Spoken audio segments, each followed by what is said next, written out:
Very warm welcome to all. I'll now ask Dr. Sanjita Datta to please take over. Thank you, Hiran. On behalf of the Department of History University, a very warm welcome to all of you. Thank you for joining us in this definitely for all of us at the history event, an important milestone in our academic journey. A special note of gratitude to those who haven't had a full night's sleep, either because it's midnight for them or you've woken up at the crack of dawn to be here. In recognition of the increasing centrality of non-human animals in the historical narrative and a serious rethink on the Anthropocene, Hiral Chabra, a teaching fellow in the history department, and Oritri Chakrabarti, a PhD candidate in the department, have come together to organize an international symposium on animals and South Asian history. Both Hiral and Oritri work on animal histories in modern India. And for them, this is just the beginning of what they imagine to be a fruitful conversation. Well, conservation was a mistake, a fruitful conversation over a couple of years, if not more. They have come together to organize what to me seems like an extravaganza. 6 panels spread across 2 days. We have a special lecture by Shonalika Kaul, Associate Professor at JNU, Distinguished Scholar of Ancient Indian History. That's tomorrow. And the range of papers is simply astonishing. If I talk about the chronological range, say something from animals and Brahminical rituals of the first millennium BCE, to the flagship conservation programs around the rhinoceros in immediate post-independence India. In terms of sources, literary sources, visual material, archaeological material, and several other kinds of things have come into the picture. I hope that you would be able to join in as many sessions as possible and contribute to the conversation. It is also my absolute privilege and pleasure to welcome back Professor Mahesh Rangarajan. Why do I say that? Because until 6 months ago, Professor Mahesh Rangarajan was a colleague at Ashoka University, enjoying a joint appointment in the departments of History and Environmental Studies. Almost coinciding with his new appointment as Vice Chancellor of the Kriya University, the American Historical Association bestowed him with an unique honor. He was nominated as an honorary member. Professor Rangarajan, in his long career, has had associations with several academic institutions. Prior to joining Ashoka, he was the director of the Nehru Memorial Museum and Library in New Delhi. He has been a professor of history at Delhi University. He has had visiting faculty positions in several institutions, among them Cornell University and Jadavpur University. Many of us know that Professor Rangarajan is synonymous with environmental history. A distinguished historian of modern and contemporary India, he is the author of many books. And I must add, many of his books have lovely, catchy titles. So apart from substantial content therein, the titles are not easy to forget. So be it Fencing the Forest, Nature and Nation, India's Wildlife History, these are some of his monographs. His edited volume, The Reader on India's Environmental History, has been an indispensable source for several young scholars. Among his other edited volumes, I can mention the Oxford Anthology of Indian Wildlife. He has also co-edited several other books, of which one is that of the selected works of C. Rajagopalachari. Without further ado, may I then request Professor Mahesh Rangarajan to deliver the keynote address. I can at least read out the title of his address. It is Animate South Asia, Revisiting Places, Cultures and Relationships. Thank you. Over to you, Professor Rangarajan.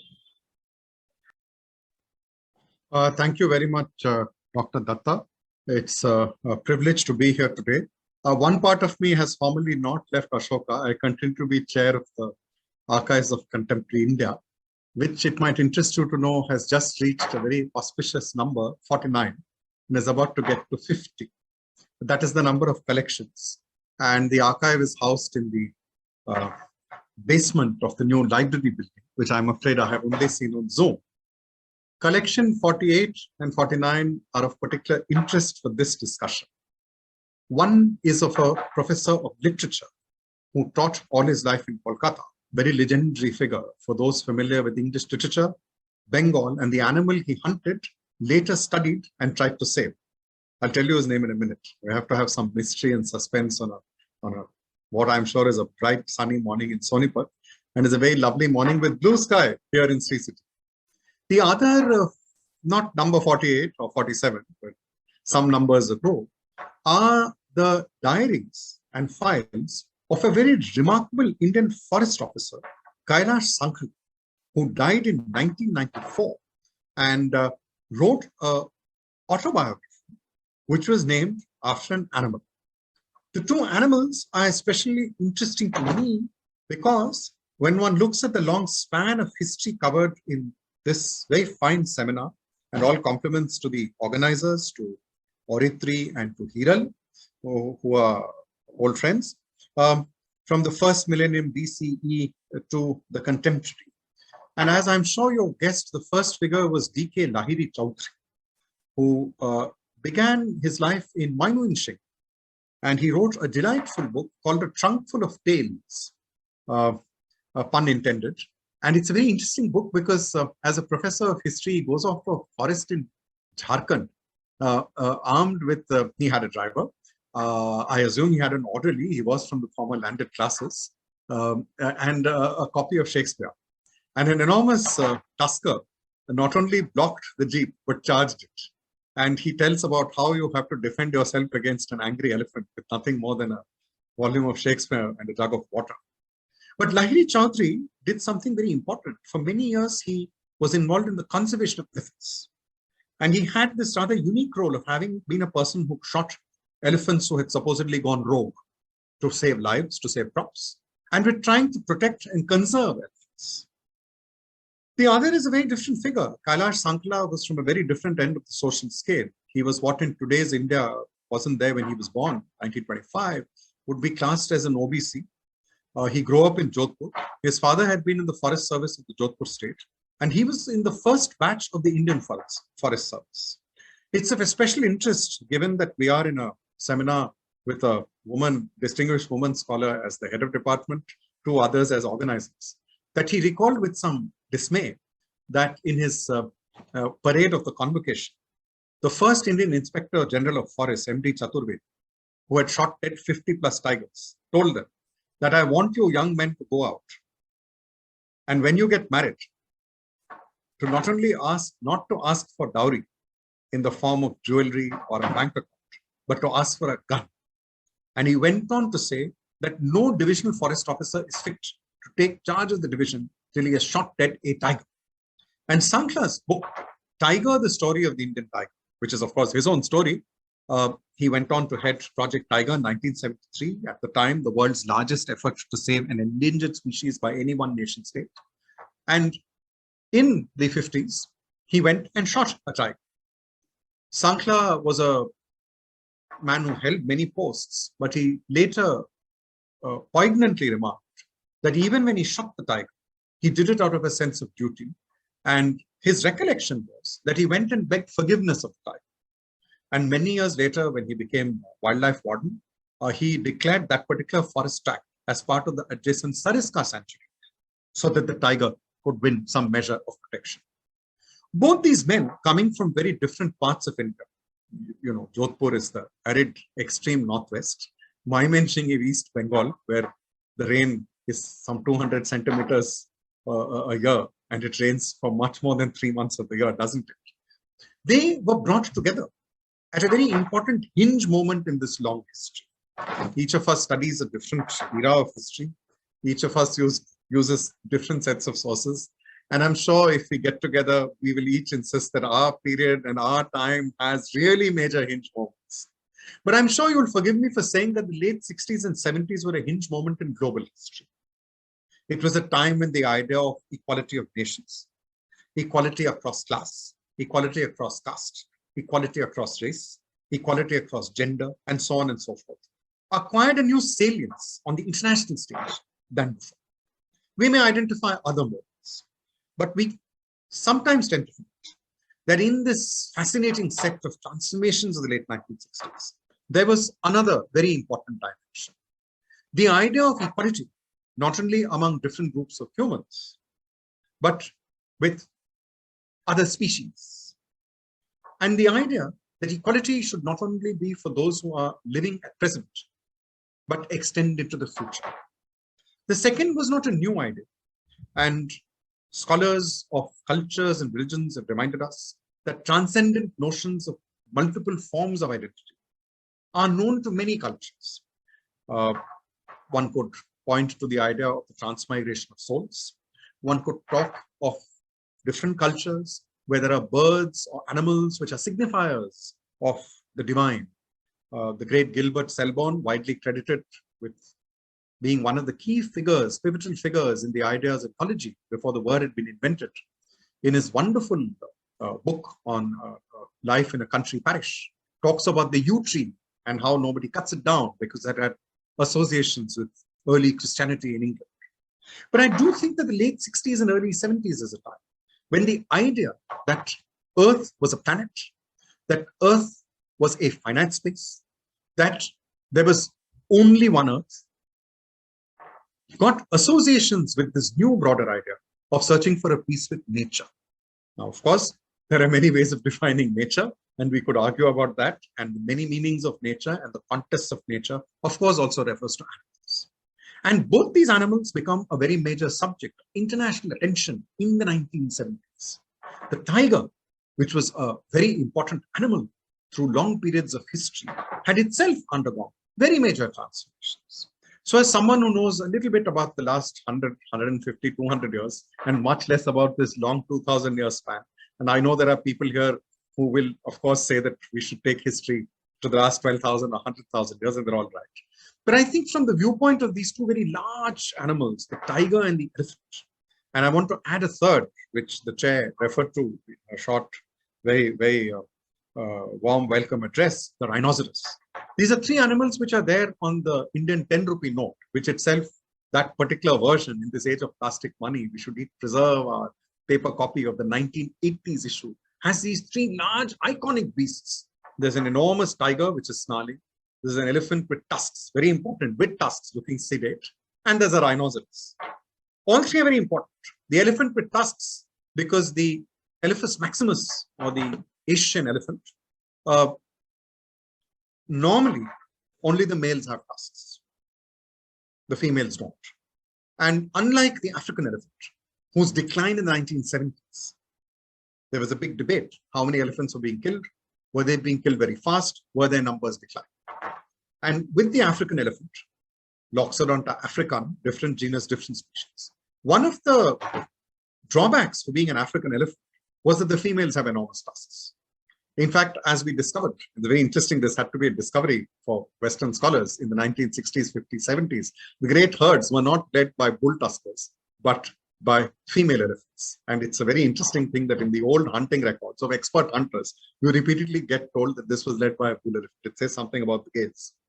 Now, with the elephant in India and in the rest of Asia, one major factor driving its decline may also have helped save it, which was that it was captured and tamed from around 2,600 years.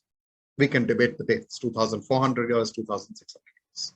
And this transformation of the elephant into a part of an adjunct of a large military machine may have been very important in its protection. You're all familiar with the great work of Thomas Troutman, Elephants and Kings, where he talks about this four-cornered relationship, which he argues evolved first in northern India and then expands into South and Southeast Asia, but never into China. I'm not going to get into why. My knowledge of China is vastly less than at least one distinguished scholar here, and I'm sure many of you. But one of the results of this, Troutman argues, is there was a four-way relationship of the king, the elephant, the forest, and the forest peoples. And the Abharanyas, which he first identified, look at the year, 1974, 1 year after the launch of Project Tiger. 5 years after the tiger entered the Red Book of the IUCN as an endangered species, they listed the Bengal tiger, one of the subspecies of the tiger. The elephant was becoming an object of attention, of course. And Trotman argues that the forest peoples and kings had a certain kind of relationship. And this helped to secure the future of at least some elephants in some areas for a very long time. Now, in the 1870s, there's a very important transformation, which is much more as significant as the takeover of India by the crown from the company, which was that in many senses, the 1870s and 1880s are a time of the re-territorialization of the British Indian Empire. It was, as we should never forget, the jewel in the crown. John Darwin, my former college supervisor and Africanist, has this remarkable habit every 4 years of writing a big fat book. And one of the points he'd always emphasize is you can't look at the British Empire except as a whole. But in many ways, it never was really a whole. There were different dynamics in different parts of the empire. Now, whichever way you look at the dynamics, India was central because much of the military machine of the British Empire, certainly from the 1760s to 1945, came from the armed men recruited in India, paid for by Indian revenues.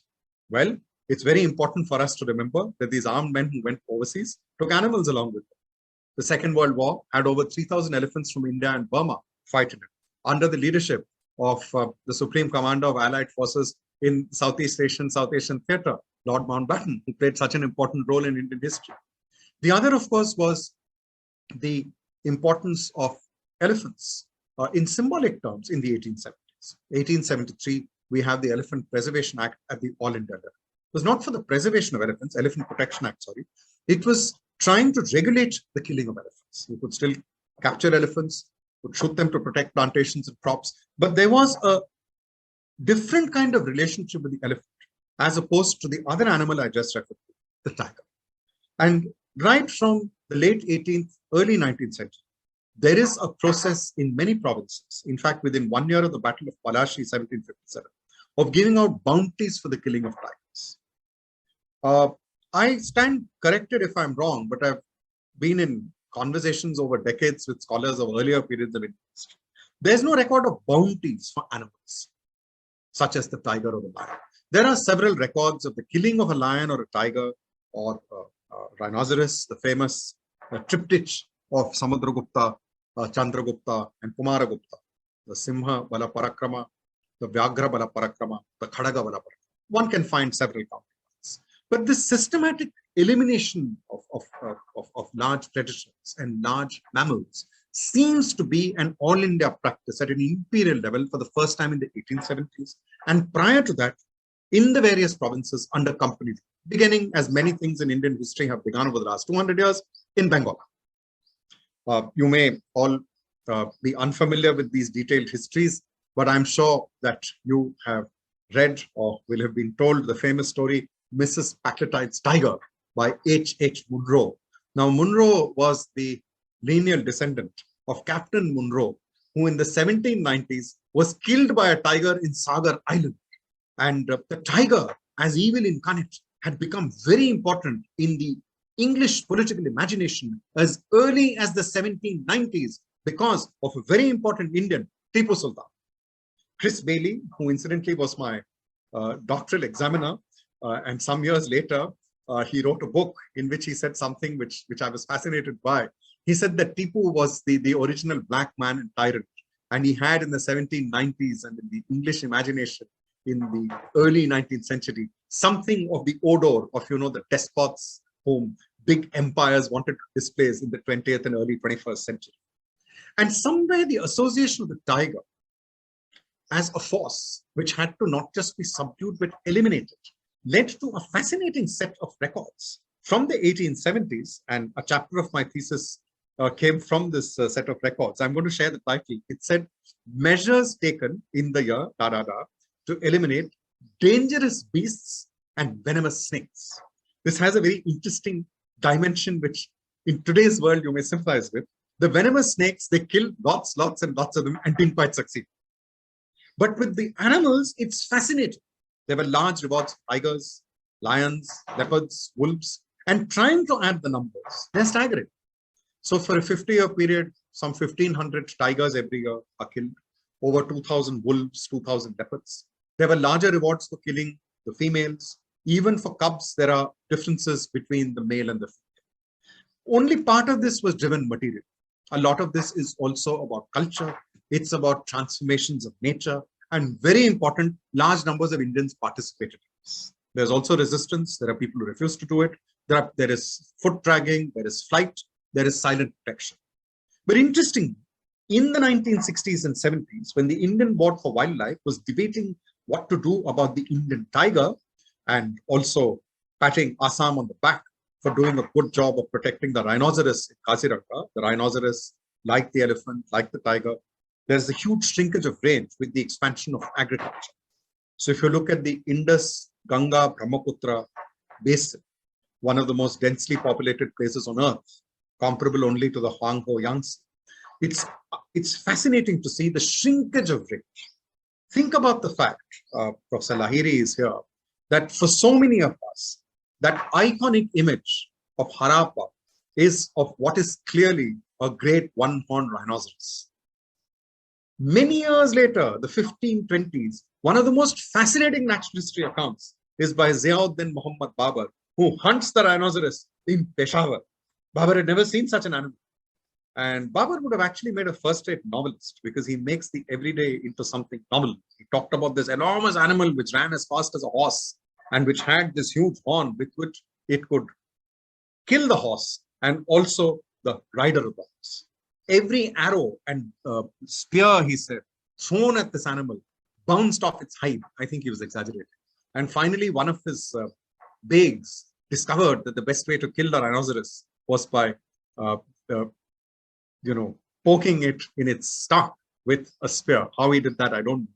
But for this, he says, this man was named as Ganda Khan, the Khan of the rhinos. Nowhere in this account does Babar tell us his real name. I'm sure the Mughal era specialists, the very distinguished ones here, can help us. But this shrinkage of the rhinoceros, the shrinkage of the elephant, the shrinkage of the tiger by the early 70s also leads to a reappraisal of human relationships with other animals. And it's a very important time in Indian history. In the late 1960s, the rains failed for 2 years in a row, the first time since independence. It led to a food crisis, huge imports of grain from the United States, often leading to Indian debt to the US. One of its fallouts was a new awareness or a new public consciousness, including at the highest levels of government, of the relationships of forests and rainfall. And in the pamphlets brought out for Project Tiger by the World Wildlife Fund, as it was then known, one of the points it said is that tigers live in forests. Forests are important for rainfall and water security.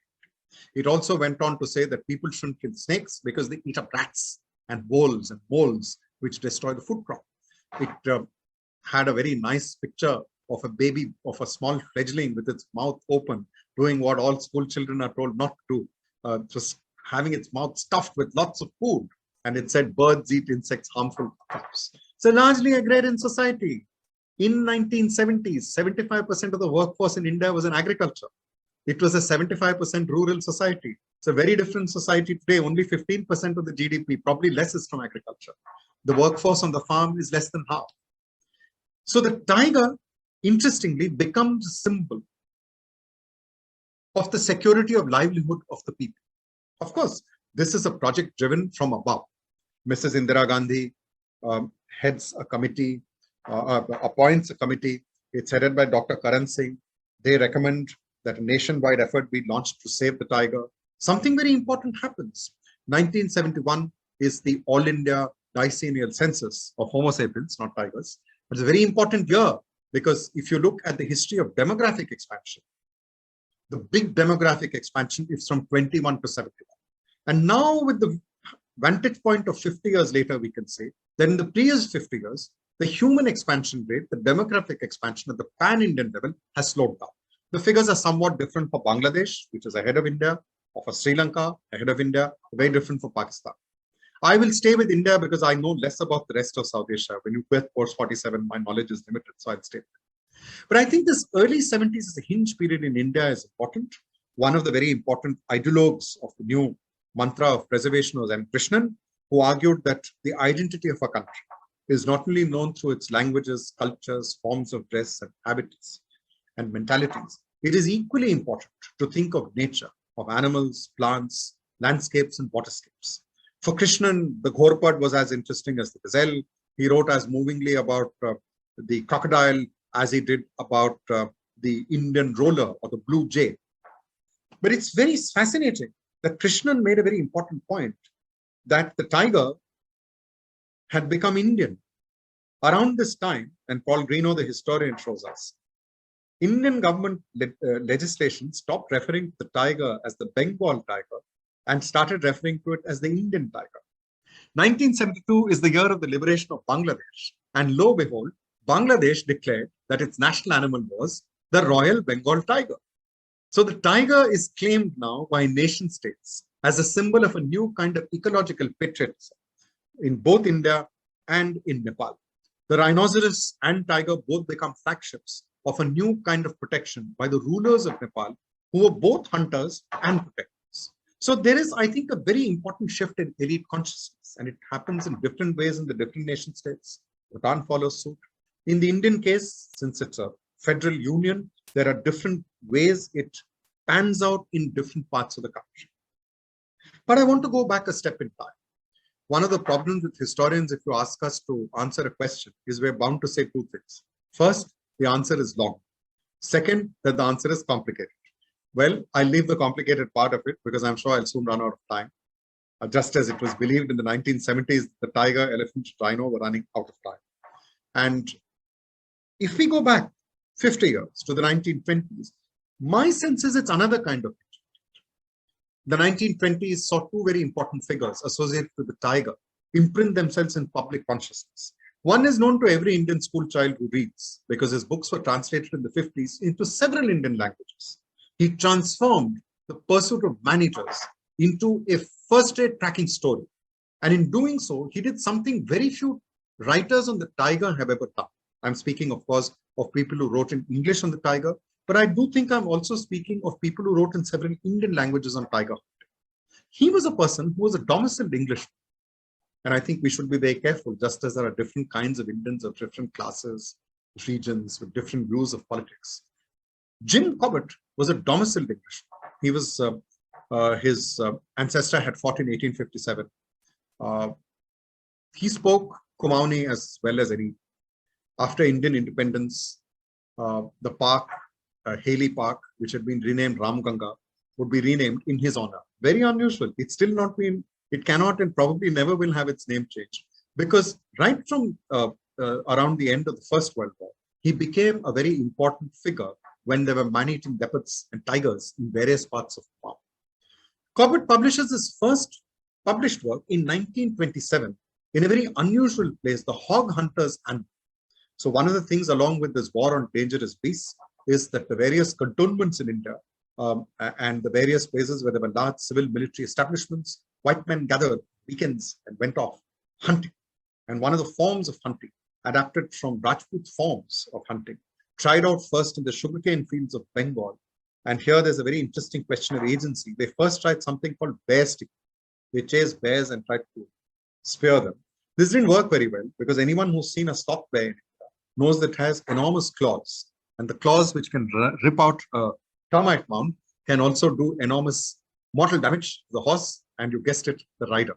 So they then shifted to another somewhat difficult quarry, the wild boar. And the Hog Hunters Annual publishes this piece of Corbett, where he talks about how he has sat for hours with his rifle on his knees, entranced by the sight of a leopard playing with her cubs. In his first book, The Man-Eaters of Oman, which was drafted, we now know, for many years before it went into published form, he described the tiger as a large-hearted gentleman of the forest who only wished to be left alone. And Corbett was very important in arguing that tigers hunting humans, or cattle for that matter, are an aberration. The normal tiger here doesn't hunt humans. And many tigers, if having the opportunity for pursuing deer and boars, would do so. We can debate how right or wrong it was, but in terms of consciousness, it's a very significant moment. The other is a figure Corbett himself looked up in the annals of elite conservation I would describe him as the other hero, depending on whether you believe in heroes and villains.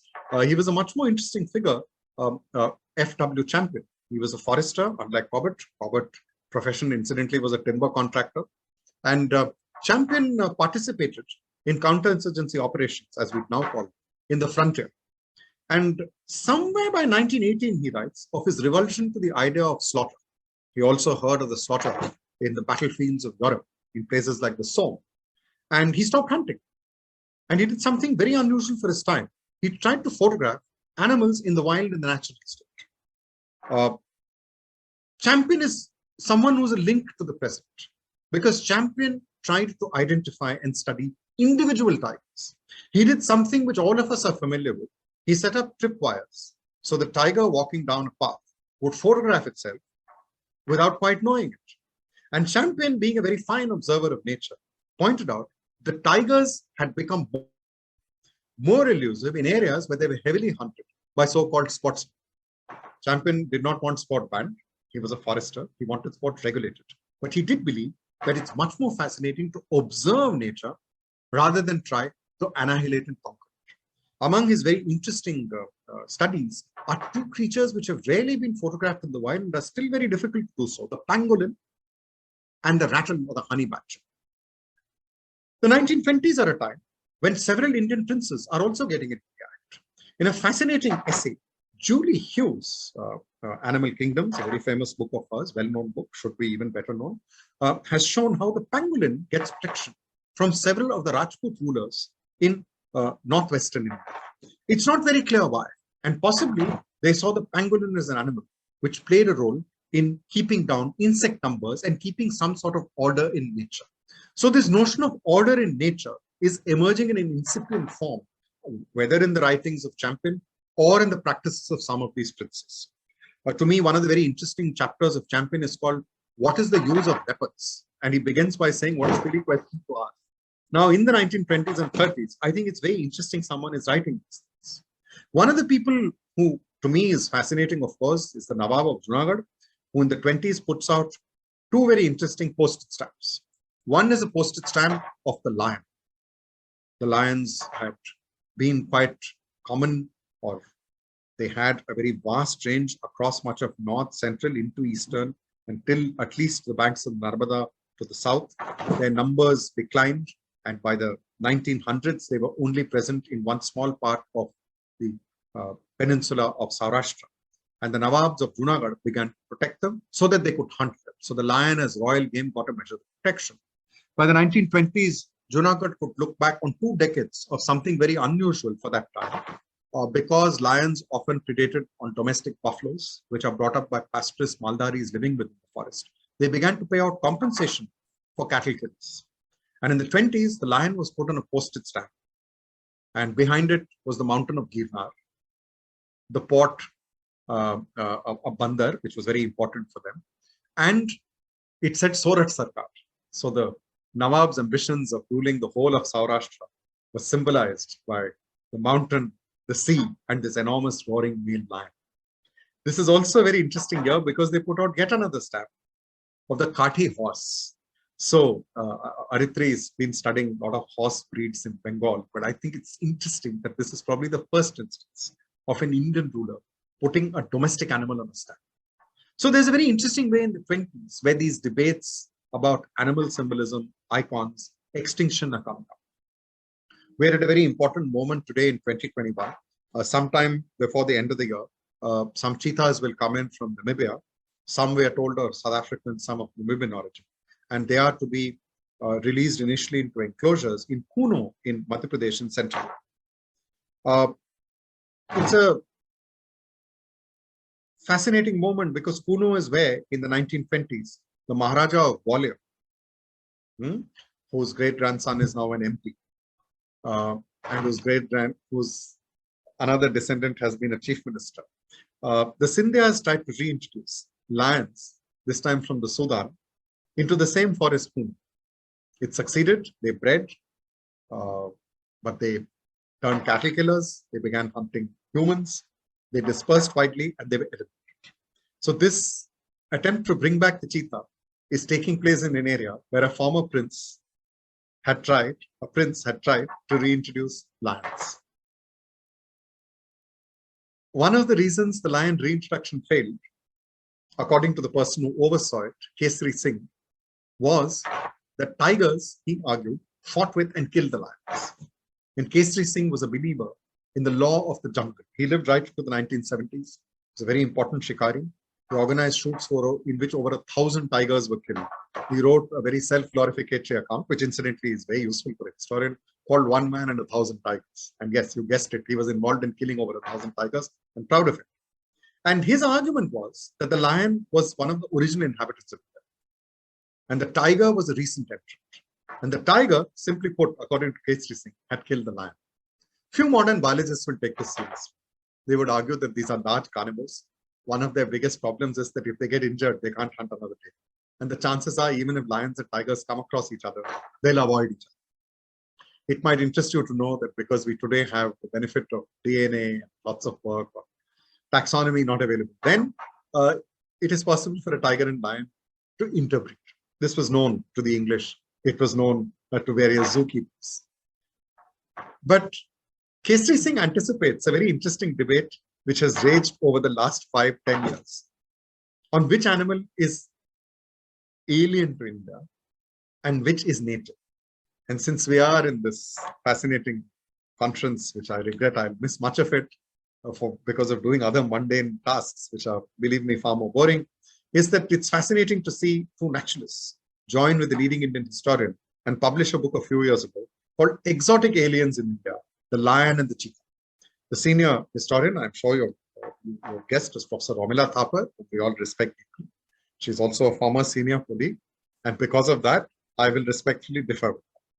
The argument of this book is of enormous significance beyond those who are fascinated by cheetahs and lions. Simply put, it argues that the lion was introduced into India by the Greeks, not lion symbolism, imagery, or sculpture, the lion as an animal. And that the lions which were present in the Gir forest had also been imported from Africa so that the forest could be stocked for hunting. Second, it argues that the cheetah was introduced probably by the Turks, and further numbers were built up with Mughals.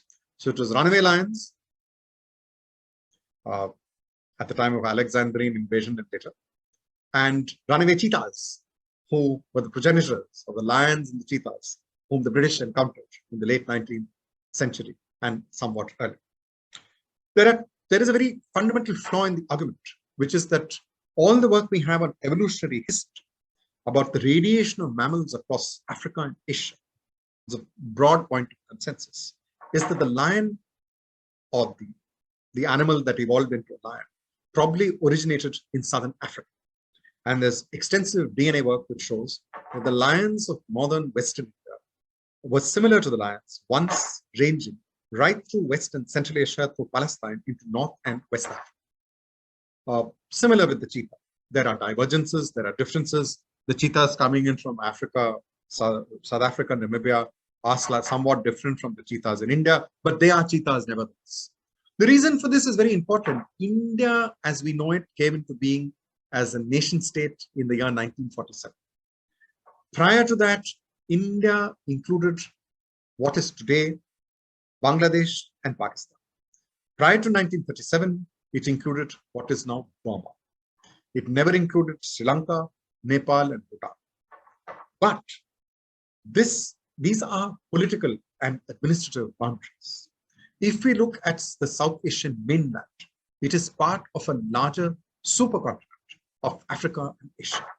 The cheetah, the lion, the acacia tree, the bulbul, the drongo, our friends whom we came across in looking at Champion, the rattle and the pangolin, belong to a broader biogeographic zone known as the Ethiopian. There is no evidence that this zone stopped at the borders of Iran, Pakistan, Mughal Empire, British Indian Empire, or the Republic of India. To me, this argument raises two other very serious questions which go well beyond even the bounds of this conference. How long do you have to live in a country before you cease to be an alien? How long do you have to live in a land or empire before you cease to be an alien? Is it to be measured in years or decades? Well, it can't be measured in decades because cheetahs and lions won't have that long a lifespan. But should it be measured in generations? How many generations does a species have to live, or a people have to live in a place before they cease to be alien? Are we to judge animals in this case by their origins, or are we to examine them in terms of their relationship to the larger mosaic in which they live? These questions have been of enormous importance for those who are looking at Animate America, because as you know, the history of America over the last 500 years, to a large extent, the animal history, is about the horse. And the modern horse was, of course, brought by the conquistadors. This would be true of Australia, where many of the animals, such as the sheep, the dog, various rodents, were a veritable plague, if the term may be used, on the marsupial populations. Scholars of Australia go backward in time and argue that the Aborigines brought in the dingo, which may have played a role in the elimination of the silicon from the mainland. Of course, there's nothing that the Aborigines do, even the elimination of large marsupials, which in any way can be compared in scale, intensity, and speed of the wipeout of marsupial species in Australia. Very few animals from outside India have been acclimatized to live in the wild. One exception would be a herd of red deer in Chamba state, which is now part of Himachal. But many animals have been brought into. One of them is actually the subject of a paper here, the camel. I'm referring to the dromedary, which continues to be important. The BSF still has one of the last camel-borne paramilitary units in the world. So I'm sure it's used for ceremonial purposes, and it is, I'm sure, involved in patrolling the desert dunes on the borders of the Thar.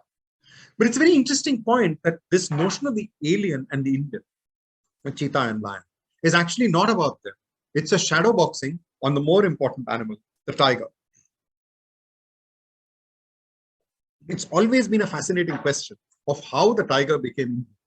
Is the tiger really Indian? Does a tiger which crosses over from India to Bangladesh change nationality? What about the tigers who walk across to Nepal? There have been recent records of tigers in the Tibetan plateau. It might interest you to know at almost 18,000 feet above sea level in parts of Sikkim. And there are earlier records. What are these tigers? Tibetan, Chinese, Bhutanese, Nepalese, Indian, Bangladeshi, none of the above or all of the above? And of course, here there's something very important about animals. The animals matter. Their biology matters. Their ecology matters. The notions of extinction and reintroduction, of cohabitation. How far can people live with an animal? Which people can live with them better? One of the very important points which keeps emerging in the tiger counts, which began in 1972 and which continue with very different methods. Many of them, in fact, the camera trap wire photography, each tiger taking its own equivalent of the Aadhaar card photo, except tigers don't go around flashing Aadhaar cards, is that each tiger is supposed to have distinctive stripes, and you have all sorts of ways of, computing how to measure the stripes. But what is very important is that by any count, over a third of the tigers in India live outside the tiger reserves, and they live and cohabit with people. The reserves themselves are administrative political boundaries, and we are all aware that many reserves have people living within them. Which animals can coexist with which people? Is coexistence reality? Is conflict inevitable? Are there different levels and forms of cohabitation? There's no one answer to this. As you must have realized, I have largely talked about large animals, animals of iconic status. It's important to remind ourselves, if you look at mammals in any part of the terrestrial world, 70% of them are bats and rodents. And we all know their importance in our history, don't we? The so-called Spanish flu, which claimed the lives of possibly as many as 50 million people in South Asia. Actually, that 50 million may or may not be an undercount, because you have to add to it the various waves of the bubonic plague. So just as there is nature without borders in terms of lions, and cheetahs, and tigers gamboling, walking across borders, there's also the fact that humans, when we think of animals, we must remember that there are many animals within our bodies. The animal world is not only external, it's internal. One of the things I had to do in Ashoka University to teach a foundation course, and I discovered that students were fascinated, some of them extremely troubled, by information on page 1 of the book by E.O. Wilson. I'd not noticed it. It said there are 14 species of mites, M-I-T-E-S, which live under our eyelashes. I remember when we read that out, people were looking at each other and they were wondering, should I look at myself? And I think this is a very important moment to stop and remember that it's in this period after the 1870s, in fact, in the 1900s, disease, that a very important breakthrough takes place in Calcutta, which is the very critical discovery that the vector for malaria is the mosquito. It's a very, very major discovery on plasmodium, made, of course, in Calcutta. First Nobel Prize from Calcutta. No prizes for guessing who got it. But with the plague, it's fascinating. Plague is communicated by rats. And with the plague, just as in European history, there were certain peoples who were blamed for it. If you look at the medieval Europe and the anti-Jewish massacres and propaganda, they were blamed for it. In the Indian case, there are a variety of divisions. Is it people who don't look like us? Is it people who live worse? And the plague wars of the 1900s were very critical in India, not as military confrontations, but as political confrontations. With malaria, it's equally fascinating because the real transformation vis-a-vis malaria comes with the easy availability in the post-Second World War of DDT and the clearing of the great Tarai swamps of the north, which it enabled. This would have very important implications for our friends, the rhinoceros, the tiger, the elephant. So what we see, interestingly, is that it is difficult to think of human histories as separate from animal histories, which is why I really like the term animate histories. The animate history includes and subsumes the human. It also recognizes that as students of history, we are fascinated by the environment. But to paraphrase the work of David Blackburn, who wrote a remarkable history of the river in Germany, and he began by saying that I'd love to think like a river, but being a student of history, I really don't know how to do that. I can talk about how humans think about rivers. I can argue about how they should not think about rivers, though I'll try not to do that in the narrative. But what to me is important is the contested meanings of the river, the contested relations of the river, and the fact that you can't price this apart easily from the way different sets of Germans and others thought about each other. In the Indian case, I think it's particularly important that animate history takes us to the heart of so many questions which are so important for historians in general. The relationship of identity.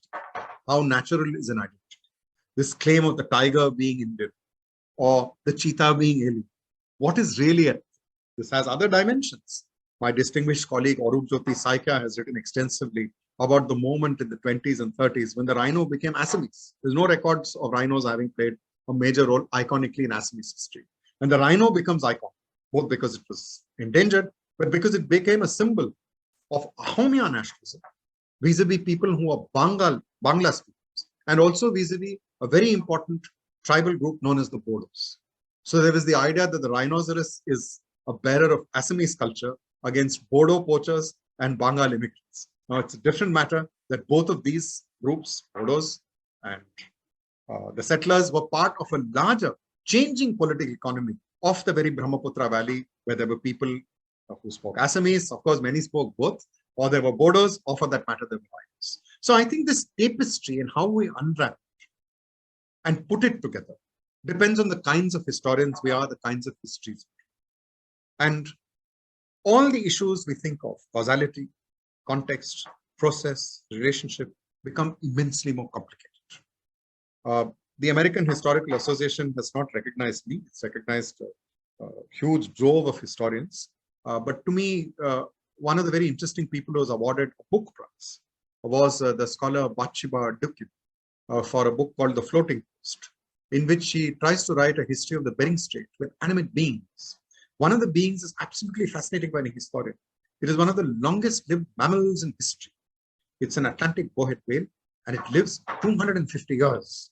And she points out that a whale would have lived through the French Revolution, the Industrial Revolution, the Crimean War, the First World War, and the Second World War, and still be around swimming in the Bering Straits. What happens with history, if you look at it from the viewpoint of species with such a long life cycle? I leave that to the biologists. Do whales have culture? Do animals have agency? These are very important questions which are being probed. And the leading primatologist here with us today, Professor Anindya Sinha, who has shown us fascinating insights into the role of evolving cultures of knowledge in bonnet macaques. This, of course, takes us to what was said right at the beginning, which is, are we looking at the non-human? We think of the world as human and non-human. But there are many ways in which people have thought about the world. in which the non-human and the human are a continuum.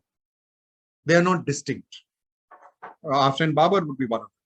Babar argued that when you crossed the Indus, you came to a different land. The people were different. The soil was different. The trees were different. And of course, he then went on to write lots of things. I think Babar was cheating, as we would say in school. Some of the animals were new. The nilgai, the gander. There were others that were familiar. The gazelle, the lion, the drongo, the acacia tree. So, is it a continuum in space or a continuum in time? You could have others. One of the animals which is very interesting and indubitably Indian. Incidentally, it is the state animal of two very important Indian states for me. One where I used to work and one where I now work. Haryana and Andhra Pradesh. The state animal is the black buck. And it's very important way of being presided over by a scholar of early India. Earlier we used to say ancient, then now we're supposed to say early India. The Krishna mriga, Antilopa cervicapra, the black buck. In a remarkable book written almost 30 years ago or earlier in French, The Jungle and the Aroma. I end with this.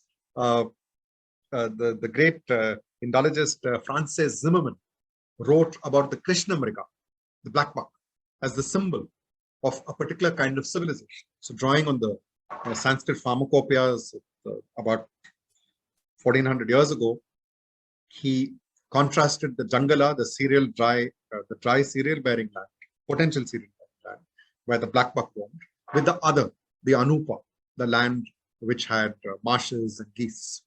And to me, it's fascinating that the kind of land you are is measured not just by the animals you see, but the animals you eat. And I'll end with this because to me, when you talk to conservationists, and I was struck that my good friend Sanjukta started with the word conversation and said conservation, that's a sign of our times. It's not just a slip of the tongue, is it? When we think of conservation or conversation, one of the big questions, which is very difficult to answer in India, and it can only be answered by ventures such as this, cooperation by people working across different so-called historical periods, because history is a tapestry. We are heirs to many legacies of history. The Hastavana is as much part of our legacy as the tiger shikar. The war against malaria or the peace from bubonic plague is also part of our history. But one of the longer-term features of the history of South Asia is that this is one of the largest societies on earth, where so many people cohabit with so many animals. This certainly refers even today to wild animals. So it's a sign of the ecological patriotism of the South Asian countries, including countries which often squabble over other things, that they will say, we have the largest number of elephants and tigers in Asia, which is true. So how do countries like Bangladesh, India, with such dense human populations, continue to harbor free living populations of enormous animals, which are, let's face it, in deep conflict with cultivators, with herders, and with the enormous transformation due to the industrial and technological changes which have gathered force over the last 150 years, and perhaps I would argue even more so since the 1980s and 90s. The other, of course, is that a very large number of these animals have reduced. There's a very interesting calculation by Václav Smil, where he computes all the wild ruminants, quadrupeds, domestic ones and wild ones. And across the world, the fraction of the domestic has increased. But nowhere are there so many domestic animals in such a living space as in India and the rest of South Asia. I know the figure for India. 22% of the world's cattle, sheep, goats, mules, yaks, zoos, mithuns, we can go on, camels, two-humped camels, there might be 2-3 others I'm missing, are in India. So this particular question of this 2% landmass and the coastal waters that surround it, I haven't even touched on them, turtles, whales, dolphins, fish. The tapestry of life doesn't make distinctions between the human and the non-human, the wild and the tame. The reality is the continuum. And as students of history, it's very heartening to see such a fine contrast, trying to look not for continuum in the narrow or crude sense of the term, but continuum as a conceptual idea, exploring it through our respective lives. That also applies to the living landscape and the living waterscape. I began with these two very interesting figures. There are no two-hump camels in the wild in India, but some have been used on occasion in Ladakh, coming in from Tibet historically. So I'm not referring to wild ones. I'm actually arguing that we can't just refer to the wild. But to come back, the two figures I referred to, Lahiri Chowdhury and Sankara, were trained respectively as in English literature and botany. One spent his life in the university, the other spent his life in the forest. They are both figures who are not with us. But what is interesting to me is, for a historian, when we read the records they've left behind in the basement of the library building of Ashoka University, and when they're digitized for those of us not privileged enough to be there or to be able to access the real record, that may include many of us given the pandemic, is that it gives us a glimpse, not just into what these very fine men thought or did or didn't do or should have done, but also into the times they lived. Because one of the dilemmas we always face is that when we look at an animal and its relationships, the past, even 30, 50, 100 years ago, many people then may have looked at it very differently. So how do we recapture that cultural mental world? Which is why the visual image, the text is so very important. I'd love to go on, but I think time is a finite resource, and I think it's time to call it a day. Thank you.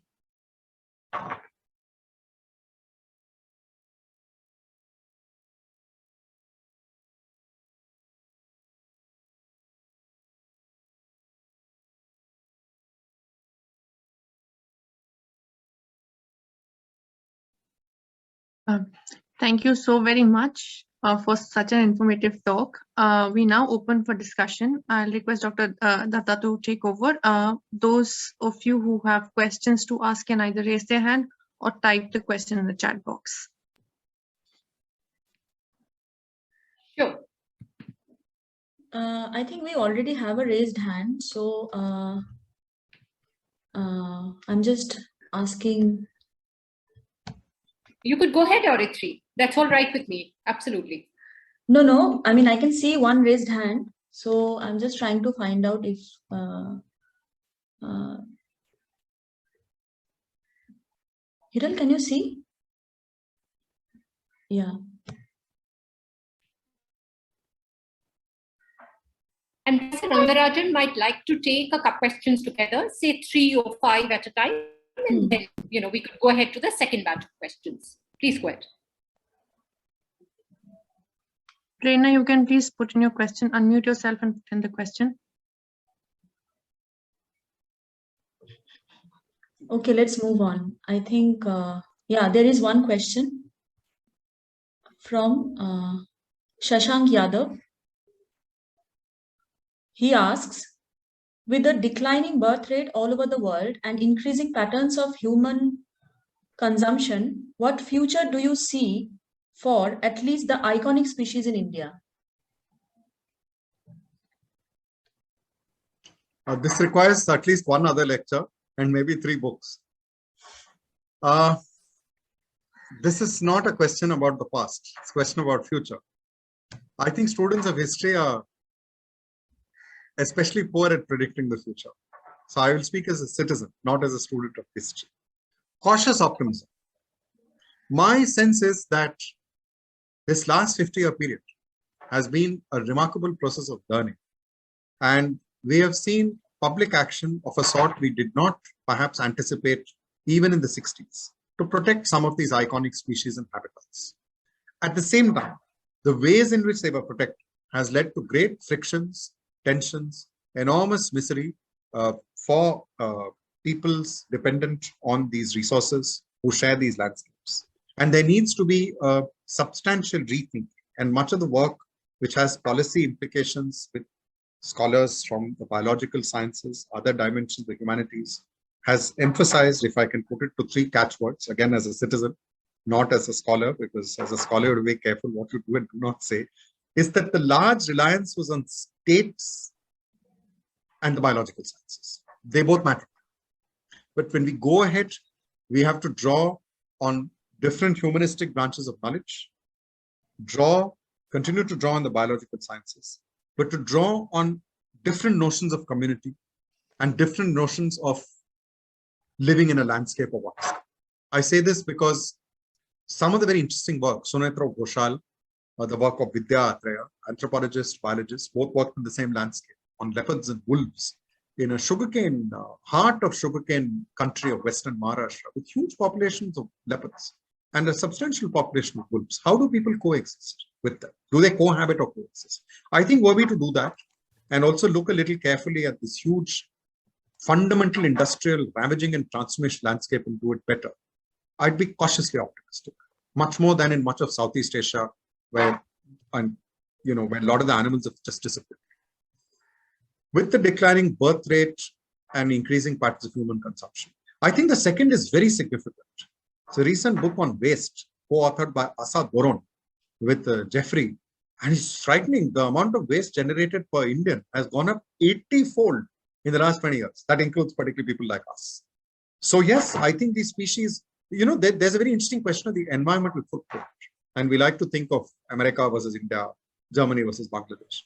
But within India, there's huge contrasts across class and region. And I think that may be very important in the future of some of these species. Very good question on non-human agency. Yes, I think Saurav, do you want to go ahead and ask this question? Yeah, sure. Thank you so much, Professor Rangarajan, for a wonderful talk.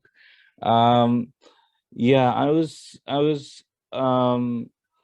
I've been thinking about this question for a couple of years now, and I feel that some scholars who are working on non-human history often take it too far. For example, I read an article where someone saw a horse kicking as a sign of resistance. But I've read your work. I think there was one work that you had written on tigers. Right. I don't remember exactly which region it was, where you were talking about the interaction between ecology and animals and how both were affecting each other. So do you still hold the same position? Have you changed your position on this question at all? I have not systematically thought about this because I have to revisit my evidence. But the argument I then advanced was rather simple, that the lions of Gir and the Brihad Gir, there are many lions beyond the Gir forest in an area of over 20,000 square kilometers today, have a long history of cohabitation with people in that landscape. And the little bit of evidence I had, it's very difficult to get hard evidence, is that the behavior of the lions seemed to change in the 40s and 50s when hunting of lions completely stopped, and that their willingness to come much closer to humans, all humans, stopped when elite hunting came to an end. Now, we can't interview the lions, we can't find out how true this is. But it did strike me that such a large population of big cats, the population now is over 600 to 700, by the way, up from around 180 in the late 60s. It's quite extraordinary. It's very different from many other parts of the world. But interestingly, there's a parallel. There's a very interesting work done by biologists and conservationists in the Maasai inhabited areas. It's a very interesting program on lions in Tanzania and Kenya. It's called the Lion Guardians. They have a somewhat similar vis-a-vis pastoral groups. Here, the interesting thing is lions are living in a landscape which includes urban, peri-urban, and settled agriculture. There are very specific reasons why it is. I am hesitant to take the story of agency as far as you did, but I do think the new work, I referred to Deakin very seriously. We need to read very carefully this work. Deakin says something very important about whales, that, they learned within about a few years the sound of an approaching ship from the sound of its engine, and they dive. Now, of course, we have only the records of the whalers. There's another piece of evidence I would adduce to you, which is the real Moby Dick story. I'm sorry, I'm forgetting the name. It's come out recently as a book. The real Moby Dick was a sperm whale who, now the evidence suggests, actively hunted and destroyed the ship which was hunting. And the story of the survivors is very scary. It now appears that the survivors on a boat were not so jolly. The survivors ate one of each other. And it may interest you to know that the whites ate the black man and black men. So I think that this question needs to be rethought. And there's a lot of new work by animal behaviorists, biologists. One needs to assimilate it and go back and look at evidence. And I'm sure others will answer it. But yes, we shouldn't take the story of agency too far. But you do realize this has been a problem in looking at human histories. You referred to horse kicking. So is any act of the subordinated vis-a-vis the dominant, where they don't fall in line, is it resistance? Or is it simply everyday living? Does it show accommodation on the part of the farmer? It's a larger philosophical question, and I think we'll be very careful answering it. And I like the impulse of your question. Every act of flight, for instance, or foot dragging may not be rebel. How do we measure consciousness? And here we come to a question: how do we measure the consciousness of animals? So, which is why I think a lot of the new work on behavior, and there's unbelievable, fascinating work on animal behavior. We need to assimilate it, and that may help us to relook at some of the evidence and sources. So thank you, Saurabh. Very, very important question. I need to think and work. Thank you, Professor Rangarajan. That was a really good answer, helpful answer. I just wanted to add quickly to that. Are you open to the idea of using scientific work to understand animal behavior? We have to be. I mean, you know, in the studies of epistemology, David Arnold, who's done so much work, reads up the scientific literature. I must admit, I don't understand some of it, but my biologist friends guide me. So it's been very important, for instance, in looking at the lions of the Gir forest, to read the very fine body of on lions in different parts of Africa, which incidentally again boomed from the 1960s. George Schaller's work, Packer. And in the case of the lions, what I try to do is to historically locate different sets of scientists and what they were saying. And some of the most interesting work on the behavior of Gir lions, interestingly, is done by Meena Venkatraman, who looked at the pride size in the lions. And you know, the pride size in greater Gir is interestingly related to the availability of carcasses of domestic animals. So where there is a place where they are dumping lots of carcasses, a group of lions forms a pride, and they become, rather than hunting, they scavenge. But we now know from the histories of predators, biological histories and studies, that a self-respecting predator will never give up a free meal. I mean, I'm sorry to anthropomorphize them, but you know, Victorian naturalists, when they studied this tiger making a kill and pausing, they thought it's feeling guilty. It isn't. It's probably waiting to see if someone would come and snatch the killer. So yes, we do need to read works by biologists. We have to be very careful. Let me put it differently. I'm going to quote what Rana Sinha said, but change it. Rana once asked me, there are 10 people in this room. If someone throws opens a hose pipe, will we all behave the same way? And I said, no. But he said, a lot of behaviorists looking at free-ranging animals believe that all of them have the same personality. Yeah. Obviously, they don't. But let me take that a step further. The way the lions of Gir forest behave vis-a-vis humans is significantly different from how the tigers of the Sundarbans. Now, we don't have very good biological studies of the Sundarbans. It's a very difficult place to work.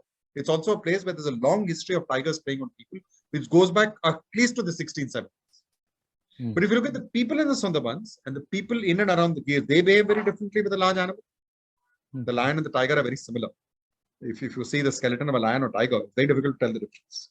So, are there cultures of these animals? This has been argued for primates very successfully. The chimpanzees of the Thai forest, Western Africa, are very different from the way chimpanzees in the Gombe Stream Reserve.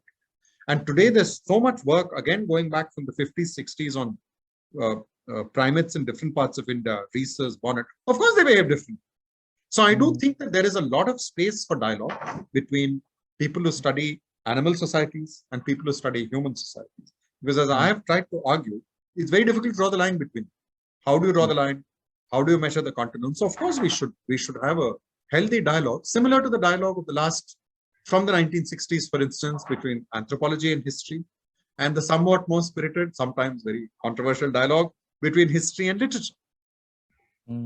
Professor Rangarajan, sorry to interrupt. We have a few more other questions and we are kind of running out of time. So we have a question from the chat box.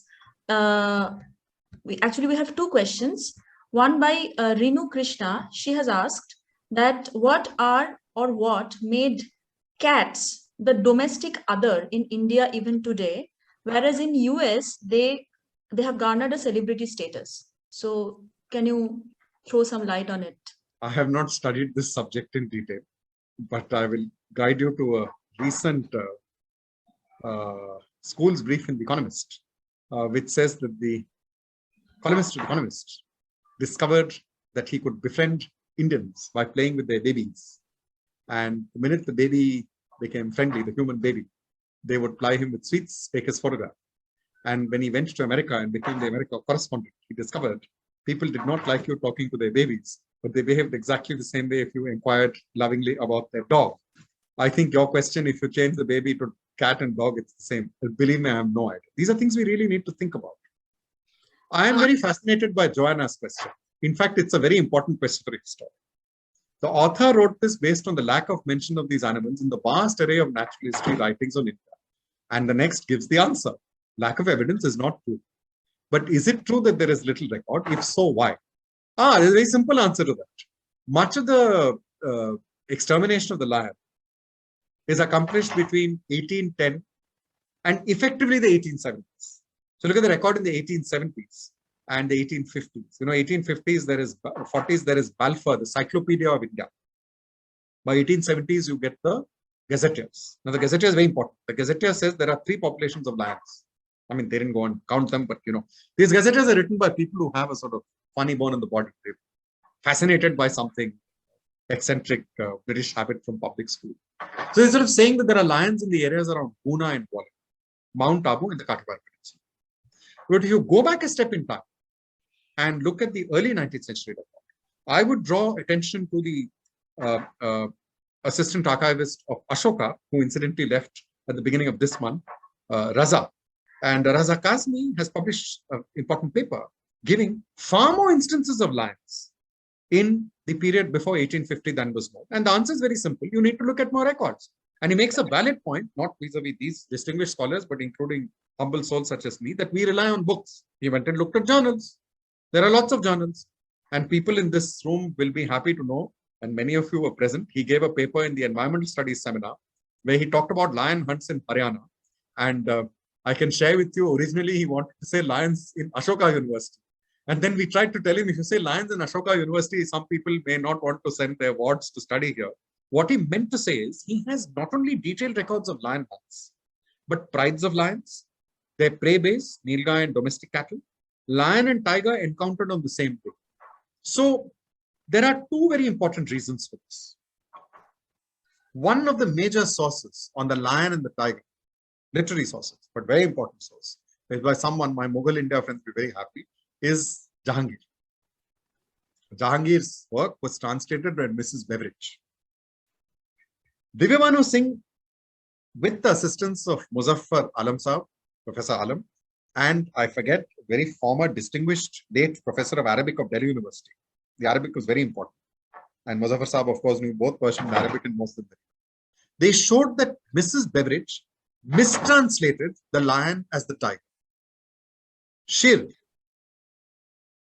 is a word which was used for the lion, and she translated it as tiger because Mrs. Beveridge was writing in Bengal at a time when the lion had vanished in most of India. So I think we have to be very careful with this. And now we can go further. There are new papers which the questioner is aware of, which show lion range going into Sri Lanka, modern Sri Lanka. Next, can we go to John, if he can ask his question? Hi, John. Hi, Faye, how are you? Good. Thank you. That was a lovely talk as always. A couple of questions actually, which are allied. You spoke about Australia, and I'd like to know what your thoughts are about the approach taken by Tim Flannery in The Future Eaters, where he actually, where in some sense is taking on the notion, the noble savage, suggesting that perhaps it's more an issue of technology, and the Australasians were really they could have been just as inimical to the cause of the environment in some sense. And it's controversial, but nonetheless, it's there in the series. But I'm tying this more to something that happens in many places of the world, but let's go to India. And that is a place of sacred groves and the issue of refugia, and where in some sense society, culture, and religion come together. And conservationists latterly, anthropologists for a while, but conservationists latterly have been taking common cause, even if the goal, not the goals, but the intent is somewhat different. The ultimate result ends up being in a certain level of conservation. And what do you think of that coming together of thinking in terms of conservation? Thank you. The Aborigines, I'm not a scholar of Australia. I'm drawing on colleagues like Heather Goodall, who's worked on modern Aborigine society and others. Of course, over these thousands of years, many large marsupials got eliminated. But I'm sure you'll agree that the people killing them were not aware they were eliminated. This is a modern concept, extinction. The other, of course, is that while they eliminated animals, they also transformed the landscape in ways that opened up spaces for other species. So the huge numbers of red and grey kangaroo are because of fire stick power. Sure. I'm a little hesitant. I don't think there's any comparison of what happens in Australia after white settlement. I am not only saying scale, scope, and pace. Those are easy to measure. Sure. But conscious replacement, I think, is very important. It's act of consciousness. Societies for acclimatization of English fauna to the empire were not only important in Australia. You do know there was this Anglophile American in New York who was a millionaire. He read up Shakespeare and introduced into the Americas 50 plus species of birds which were not there in Shakespeare. And one of them is a ubiquitous part of the American landscape, the starling. And I think in the Australian case, we do need to add the relationship of subordination, domination of the Aborigine with the settler. There's no counterpart for the Aborigine. They weren't humans before that, as far as. But the other is, I think there are incredible patterns between the treatment and relationship with Aborigines and animals like the dingo, which, by the way, was brought by them probably. Your other question on sacred groves, be very careful. 50 years ago, just as people thought national parks are the answer, and today we say they are the answer, but what was the question? Or what can be the question? Similarly, we would say, Madhav Gadgil, famous article, first published in Illustrated Weekly, then with Vartak in Biological Journal. Sacred groves could be the answer, but what was the question? And Elizabeth Kent work shows that there are ways and kinds of sacred groves. Sacredness is not one. And my distinguished colleague Mukul Sharma, who's a friend, he's at Ashoka, his present work, which he has presented there, shows that there are different kinds of there are also sacred groves without any trees. So be very careful. This is one symbolic tree. So I think context, process, time is very important. And that's why the complicated part of the answer, if it was so simple, we'd all be out of a job. And besides that, the historians, the others, of course, will find jobs. I think that idea you're posing is important. We should problematize ideas like the national park section. Our job is to problematize. We're not here to give answers. We may want to give answers as citizens or think we're giving answers as citizens. Gosh. Thank you. Professor Pappu, it's a very complicated answer. And I think you are the person to answer this. The relationship of megafaunal extinctions and modifications of environment using fire, going back to the Pleistocene. My two-bit piece, and I'm speaking as a historian of India today, is I want to reverse this question. One of the questions I'm interested in is, how is it there are landscapes which have had a human presence for years, decades, centuries, millennia, and we can go back, we can include hominids. How do they remain livable, habitable, safe, and productive? So the equivalent of the Kuba Furad, this huge explosion in the very, very ancient past, I'm forgetting the dates, this Indonesian explosion blots out the sun over large parts of South Asia. How did what comprised of human societies then survive it? What enables the survival, for instance, in contemporary, or rather the reinvention and ability to adapt and transform of itinerant societies? I think it's very, very critical. It's to me one of the most critical points, because one of the fundamental sort of meta shifts over the last 150, 200 years is that itinerant habits, itinerant ways of living have been cracked down upon for a variety of reasons. Sedentary is the civilized, etc. But there may be a lot to study about the itinerant societies. Not that we become itinerants tomorrow, because of the huge changes which may come about due to climate change and other associated changes. So I think it's a very, very important comment. And I think, Professor Papu, we look at your work and others on this, and we look at this longer term history as very critical, because the long history is not a tapestry, is not a backdrop to the present. It's part of the living present. And nowhere is that so as much as in India. Look at the questions that are coming up. They're not specific to yesterday and today, they go back. Because we can't escape from history, and we shouldn't try to. And John's question is very important. We shouldn't romanticize the past. And I hope we don't want. And I think that one of the things one wants to try and resist is hard and fast labels. My issue on the cheetah lion debate is not about the cheetah and the lion. I mean, that's a sub debate for people who are arcane specialists. It's this larger debate on the notion of the exotic and the I'm sort of philosophical problems with that.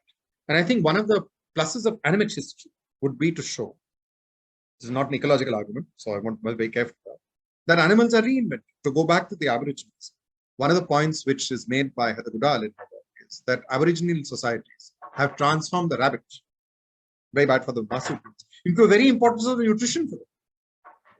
And there is a parallel to this. We all should never forget, Richard Grove, in his many talks, the late Richard Grove used to cite a book which I confess I read only very long ago.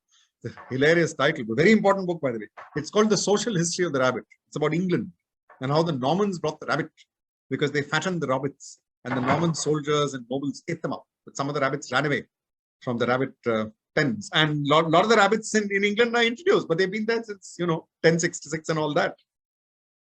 Animal subjectivities are very important. The problem remains is how to understand them. We do get some insights into the non-human. These are very important borderline questions to which I will only say that I share your sense of the question. Thank you all very much. I'm so sorry. I think we have run out of time, so we only have 2 minutes left. Thank you so much, Professor Rangarajan, and all other participants who have joined today for the keynote session.